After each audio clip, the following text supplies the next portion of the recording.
Baby girl, ini ndinokukara. Baba namai vangu vanokufarira. Matama ako anobuda makomba ukanyemwerera. Ndimbokutsoda chimbomira kunyaririra.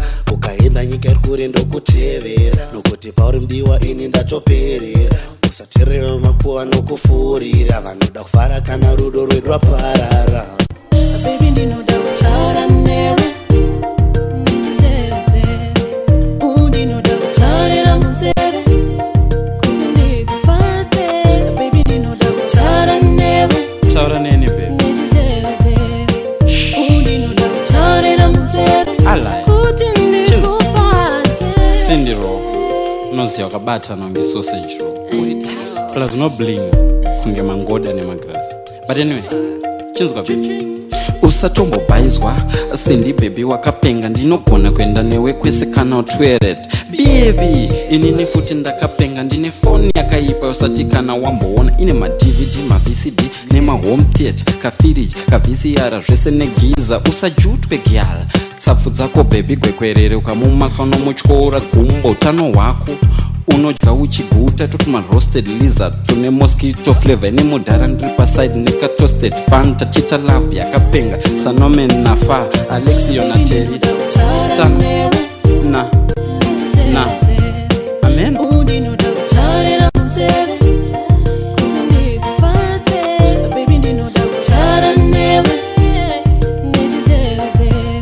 Taura neni baby.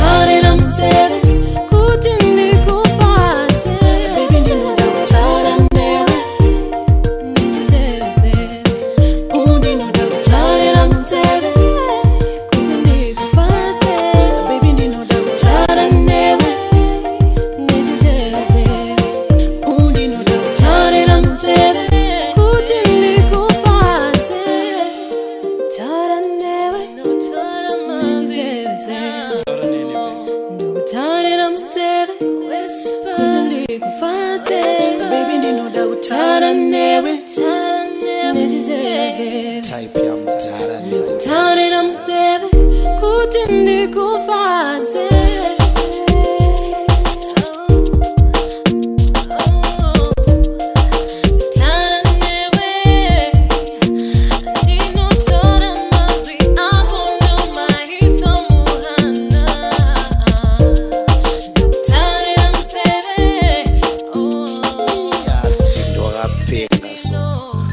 Kutarisa baby ka ambozvibvunza kuti pati type iyi baby rangu here zveshono keta ndikakutarisa ndinzwa da kupfimba kechi 2 3 4 kana ka 5 amaipfana.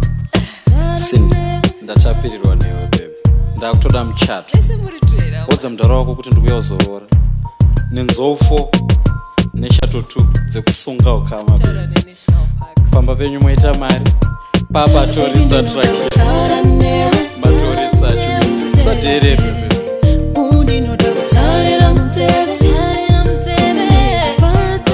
Baby ndinoda kutaura newe. Ndinoda kutaurira munzeve kuti ndikufadze. Baby ndinoda kutaura newe. Ndinoda kutaurira munzeve kuti ndikufadze.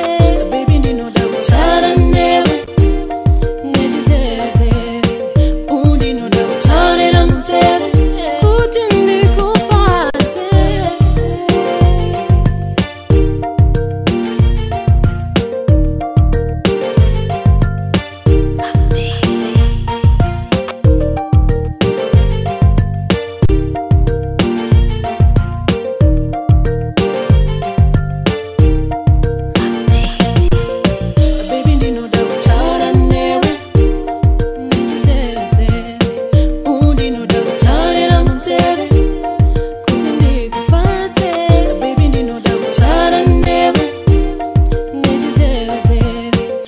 Ndinoda kutaurira munzeve kuti ndikufadze.